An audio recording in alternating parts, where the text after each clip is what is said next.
Il y avait 5 enfants aventuriers, Leila, Ahmed, Sarah, Youssef et Maya. Ils étaient les meilleurs amis et rêvaient toujours de voyager et de découvrir le monde. Un jour, ils reçurent une invitation magique d'un personnage mystérieux appelé le Maître des Voyages, les invitant à une aventure incroyable à travers 5 pays du monde. Les amis acceptèrent et commencèrent leur voyage enchanté. Les enfants atterrirent à Tokyo, la capitale du Japon, où ils furent émerveillés par le monde de la technologie moderne. Mais la véritable aventure commença lorsqu'ils visitèrent un ancien temple dans les montagnes du Japon. Là, ils découvrirent un manuscrit ancien parlant d'un dragon magique caché dans une caverne voisine.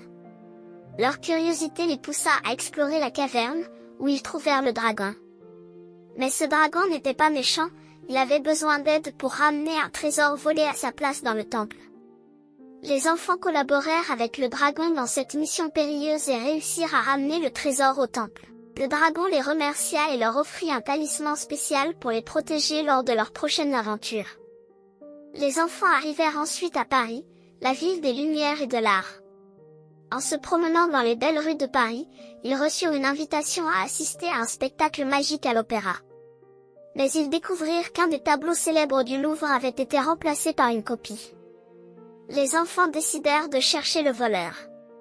Ils collaborèrent avec un artiste local intelligent nommé Pierre, qui les guida dans les catacombes de Paris. Là, ils trouvèrent le voleur essayant de s'enfuir avec le tableau original.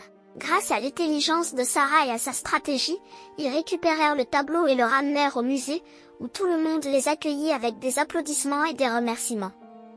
À Barcelone, la ville du flamenco et de la délicieuse cuisine, les enfants arrivèrent en pleine fête.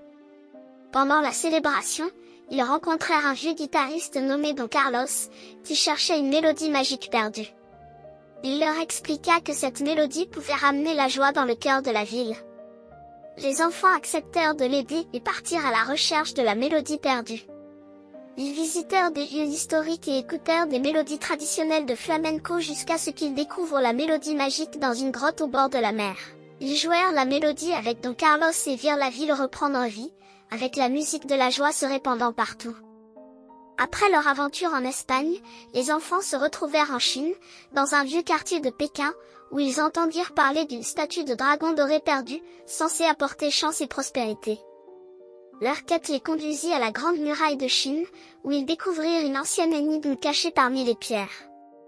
Ils travaillèrent ensemble pour résoudre les énigmes mystérieuses et ouvrir une porte secrète menant à une grotte sous la muraille. Là, ils trouvèrent la statue perdue, gardée par un gardien mystérieux. Les enfants utilisèrent le talisman offert par le dragon au Japon pour parler au gardien, qui décida de les laisser ramener la statue à sa place d'origine dans le temple. Grâce à leur courage et leur intelligence, les enfants devinrent les héros de la Chine. Enfin, les enfants arrivèrent en Allemagne, où ils visitèrent un vieux château dans les montagnes bavaroises. Une légende racontait que le château était hanté par l'esprit d'un ancien chevalier cherchant son épée perdue pour protéger le château des ennemis. Les enfants commencèrent leur quête dans l'immense château, affrontant des défis et des énigmes à chaque coin. Avec l'aide de Youssef, expert en résolution d'énigmes, ils réussirent à trouver l'épée perdue dans une tour du château. Lorsqu'ils remirent l'épée à sa place, l'esprit du chevalier apparut et les remercia pour leur aide, déclarant que le château était désormais en sécurité grâce à eux.